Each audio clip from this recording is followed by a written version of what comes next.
Hello दोस्तों, welcome to my YouTube channel daily Shiksha. दोस्तों, आज हम बात करने वाले हैं विद्युत चुंबकीय तरंगों की, जैसे गामा किरणें होगी, एक्स किरणें होगी, इनके बारे में। और आज हम बात करेंगे ध्वनि की चाल की, किस माध्यम में ध्वनि की चाल सबसे ज्यादा होती, किस माध्यम में सबसे कम होती, इन चीजों के बारे में भी आज हम बात करेंगे। तो आइए आज का लेक्चर शुरू करते हैं। दोस्तों, मैंने यहाँ पे तरंगे लिख दी, ये खोजकर्ता लिख दी, ये तरंग दैर्ध्य लिख दी, और ये आवृत्ति लिख दी, ये उपयोग लिख दिया। ये तरंग दैर्ध्य, ये आवृत्ति, ये उपयोग लिख दिया। अब हम इनके बारे में पढ़ेंगे, एक एक किरणों के बारे में। गामा किरणों की जो खोज की गई थी वो किसके द्वारा की गई थी? वो थे पॉल विलॉर्ड। लेकिन एक पॉइंट यहाँ पे याद रखना कि जो गामा किरणें खोज भले इनके द्वारा की गई थी, लेकिन गामा किरणें जो नाम दिया गया था वो रदरफोर्ड के द्वारा दिया गया था। रदरफोर्ड, याद रखना, रदरफोर्ड। पॉल विलियर्ड ने खोज की थी, पॉल विलार्ड। 10 की घात, इसकी तरंग दैर्ध्य देखते हैं, 10 की घात -14 से 10 की घात -10 मीटर तक इसकी तरंग दैर्ध्य होती। और इसकी अगर आवृत्ति देखो तो आवृत्ति कितनी है इसकी? 10 की घात 20 से 10 की घात 18 तक इसकी आवृत्ति होती। तो एक मिनट यहाँ समझो तरंग दैर्ध्य क्या होती। तुम ये दिमाग में आ रहा हो ना, तरंग दैर्ध्य क्या होती।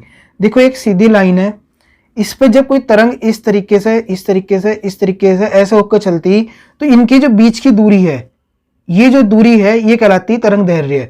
और इसे हम इसे बोलते हैं, इसका जो इसे लिखते हैं लैम्डा में। ठीक है, तो ये याद रखना, इसके बीच की जो दूरी हुई ये हो गई तरंग दैर्ध्य। और आवृत्ति क्या होती? ये क्या है? ये एक, मान लो एक रस्सी है ये, और रस्सी में कुछ नीचे बंधा हुआ है और ऊपर ये टंगा हुआ। इसे मैंने इस तरीके से हिलाकर छोड़ दिया, तो ये एक बार ऐसे जाएगी, एक बार ऐसे ऐसे ऐसे होती तब जाकर रुकेगी।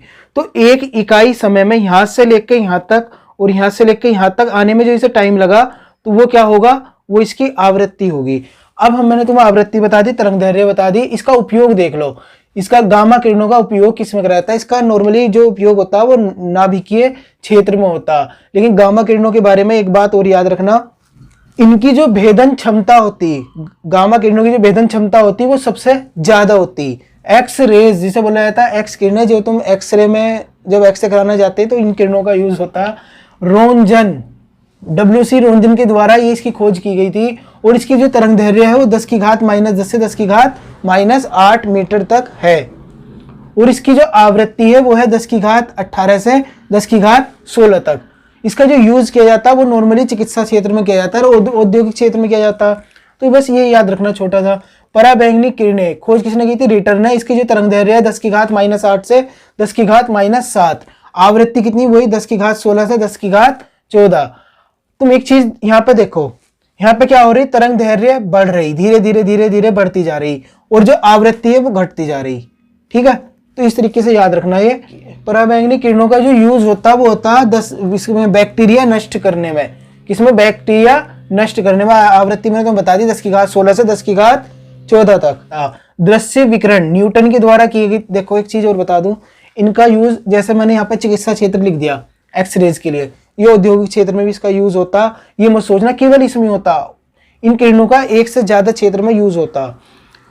दृश्य विकिरण न्यूटन ने की थी 3.9 गुणा 10 की घात -7 मीटर से 7.8 गुणा 10 की घात -7 मीटर तक इसकी तरंग दैर्ध्य होती। 10 की घात 14 से 10 की घात 12 तक क्या होती? इसकी आवृत्ति। और वस्तुएं इसमें हल्की दिखाई पड़ती। अवरक्त विकिरण खोजकर्ता कौन है? हर्शेल। 7.8 गुणा 10 की घात -7 से 10 गुणा -3 तक इसकी जो तरंग दैर्ध्य होती है। आवृत्ति कितनी होती है? 10 की घात 12 से 10 की घात 10 तक। रोगियों की सिकाई में और कोहरे में फोटोग्राफी में इसका यूज किया जाता है अवरक्त किरणों का। लघु रेडियो तरंगे, या जिसे हर्ट्जियन तरंगे बोलते हैं। क्यों? क्योंकि हेनरिक हर्ट्ज के द्वारा खोज की गई थी, तो इन्होंने अपने नाम पे इसे तरंग ये रख दिया था, हर्ट्जियन तरंगे।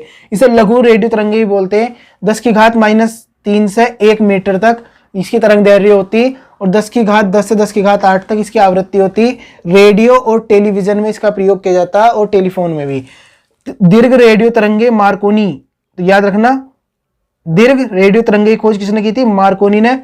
1 मीटर से 10 की घात 4 मीटर तक इसकी तरंग दैर्ध्य होती। और आवृत्ति कितनी होती? आवृत्ति होती इसकी 10 की घात 6 से 10 की घात 4 तक। और रेडियो और टेलीविजन में इसका यूज किया जाता है। सबसे ज्यादा जो तरंग दैर्ध्य है वो किसकी है? दीर्घ रेडियो तरंगों की। सबसे कम किसकी है? गामा किरणों की। आवृत्ति सबसे ज्यादा किसकी? गामा की। और आवृत्ति सबसे कम किसकी? दीर्घ रेडियो तरंगों की। तो इस तरीके से तुम याद भी रख सकते हो। छोटा सा टॉपिक और है कि ध्वनि की चाल बताओ किस माध्यम में सबसे ज्यादा होती है, एग्जाम में पूछा जाता है। इसे और कवर कर लेते हैं अभी 2 मिनट में। देखो वायु में ध्वनि की चाल होती है। देखो एक मैंने यहाँ पे एक पॉइंट लिखा, चाल हमने किसमें ली, मीटर प्रति सेकंड में, और 0 डिग्री सेंटीग्रेड पे, 0 डिग्री सेंटीग्रेड की बात मैं कर रहा हूँ। ध्वनि की जो चाल होती है वायु में कितनी होती है, 332 मीटर प्रति सेकंड। हाइड्रोजन में कितनी होती है, 1269, 1269। और CO2 कार्बन डाइऑक्साइड में होती है 260। भाप है तो वो तो ठंडी नहीं हो सकती ना, इसकी 100 डिग्री सेंटीग्रेड पर नापा गया। बाकी ये सब 0 डिग्री सेंटीग्रेड पे। भाप कितना है, 100 डिग्री सेंटीग्रेड पे। इसकी जो इसमें ध्वनि की चाल कितनी होती है, 405 मीटर प्रति सेकंड। अल्कोहल में कितनी होती है, 1213, 1213। जल में कितनी होती है, 1483, 1483 मीटर प्रति सेकंड होती। समुद्र जल में जो ध्वनि की चाल होती वो होती 1533 मीटर प्रति सेकंड। पारे में चाल कितनी होती है इसकी, 1450 मीटर प्रति सेकंड। कांच में कितनी चाल होती है ध्वनि की, ये होती है 5640 मीटर। एल्युमिनियम में ध्वनि की चाल कितनी होती है, 6420 मीटर प्रति सेकंड। लोहे में कितनी होती, 5130। अब एग्जाम में क्वेश्चन ये बनता कि ये बताओ कि सबसे ज्यादा ये जो माध्यम दे देगा वो इनमें से 4 माध्यम लिख देगा। पहले ये पूछेगा बताओ निम्न में से किस माध्यम में ध्वनि की चाल सबसे ज्यादा होती है। ये दे देगा समुद्र जल दे देगा, एल्युमिनियम दे देगा, कांच और लोहा। तो बताओ किस में होती, सबसे ज्यादा किस में होती, एल्युमिनियम में होती। और इस तरीके से पूछ सकता है कि सबसे कम किस में होती, तो इनमें सबसे कम किस में हो गई, समुद्र जल में। देखो यहाँ पे जल और जो समुद्र ओशियन वाटर है और जो सिंपल वाटर है उसमें अंतर है।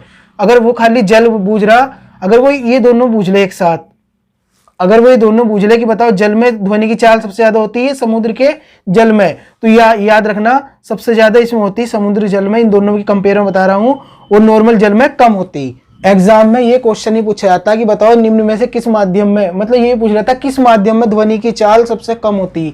तो तुम खुद ही देख लो ना, बताओ किस में, CO2 में। सबसे ज्यादा किस में होगी, एल्युमिनियम में।